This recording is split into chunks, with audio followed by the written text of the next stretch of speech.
पितृदोषामुळे लग्न जमत नाही ही एक फारच मोठी समस्या बघायला मिळते. कारण की माझ्याकडे कशी तशी लोक येतात आणि अनुभवामुळे मी हे सांगू शकते की पितृदोषामुळे लग्न बऱ्याच मुलांची जमत नाही आहेत.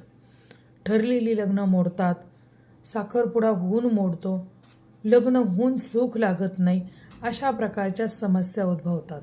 मग अशा वेळेला काय करायचे आहे? घरगुती उपायसुद्धा आपल्याला करता येतात. त्याच्यासाठी खूप मोठा खर्चच करायला पाहिजे असं काही जरुरी नाही आहे. तर काय करा, एक दगडी दिवा तुम्ही बघितला असेल, तुळजापूरला देवीच्या मंदिरामध्ये दगडी दिवा आहे. असे दगडी दिवे हल्ली मिळतात. तर ते दगडी दिवे घेऊन यायचा एक दिवा आणि तो कायमस्वरूपी आपल्या घरामध्ये दक्षिण दिशेच्या बाजूला लावावा पितरांच्या नावाने, जेणेकरून आपल्या घरामधील पितृदोष हळूहळू निघून जातो.